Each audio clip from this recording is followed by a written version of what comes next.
wuxuu xalay iyadoo qiyaamii dhacay oo la isxisaabinayo ayaan riyooday haye wuxuu yidhi markii la isxisaabinayay waxaa loo qaarad baaba la isu xisaabinaya buui afrikaankii qaarad bay noqdeen oo la xisaabinaya wuxuu yidhi afrikaanka laftoodii ayaa wuxuu yidhi daldal baa la isu xisaabinaya buui daldal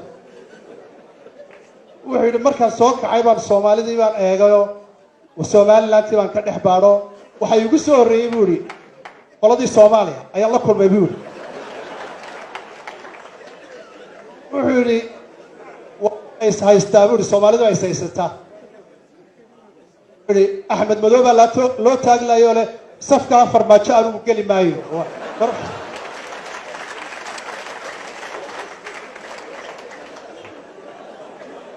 waxaan idhi buu yidhi kuwani way is haystaanoo waan yaabay buu yidhi waan iska dhaafo soomaaliyadii baan idhi oo xaggii bal somaliland waan wareegay buu yidhi jabuuti waan dhaafay waa eliteria waa etoobiya waan soo wareegay somalilandtii baan waayay buu yidhi waxaan is idhi buu yidhi dad muxsiniin ay u badnaayeen oo kolle waa la wada janneeyo markii ugu horreysa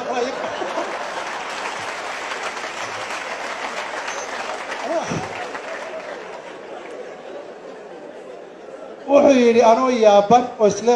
waar malaa'igta ma weydiisa ama taa horta somaliland ayaaba halkaa waxaa igaga soo baxay buu yidhi calankii 3 gees lahaa buu yidhi calankeenii somaliland ayaa halkaa igaga soo baxay buu yidhi waxa ugu horreeya madaxweyne musabixi baa sida buu yidhi oo gaardi baa lagu jiraa buu yidhi waxaanay qaadayaan buu yidhi heestan laab salaax uu sameeyey ee hankaagu ha dhaafa ree hebel ayaa qaad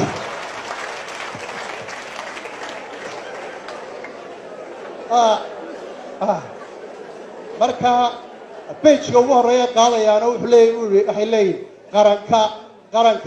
qaranka hadhsado haybadda ku farxo qulubta mid hal qura taasay qaadayaan buuri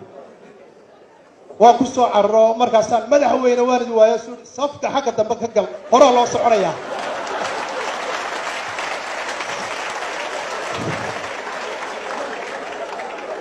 wuxuu yidhi markaan isidhi buu yidhi safkii xagga dambe kaga fayl ayaa waxaaba ku xiga buu yidhi cabdiraxmaan ciro oo calankii binkiga haasito isla hogaaminaya markaa heestii halkii ahayd ninkii u hanweyn hoggaanka dalkow buu bedelo wuxuu leeyay buu yidhi ninkii u hanweyn hoggaanka dadkow hankaagu ha dhaafa reer hebel ayaa gurubkaasina qaadayaan buu yidhi waan dhaafo waan u imo cabdiraxmaan masuuli safka xagga dambe ka gal midnibaa la doonaya isnaano xagga dambaan ka tegay buu yidhi wuxuu yidhi waxaa ku xiga faysal cali waraabe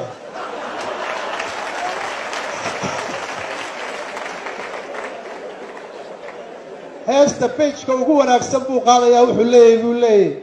ummadda habar iyo noqota horeen madaysa hagrashiyo madaysa huqde ayuu qaadayaa buu yidhi cadaalad buu leeyay buu yidhi faysal wuxuu yidhi safkii baan gelina waxaan is yidhi buu yidhi waar kana cadaalad ugu dhowaa la cadaabayno isagaan faysal baan ku yidhi buu yidhi waa faysal iguma odhan buu yidhi xagga dambe ka galay wuxuu yidhi safka soo gal buu yidhi xaggiisa dhinaciisii soo geliyay buu yidhi marka riyadaa waxaynu caawa uga fadhinaa inuu ciidino safiro waxay ku aroortay wixii kale aad iyo aad baan idin salaamay wasalaamu calaykum waraxmatullahi wabarakaatu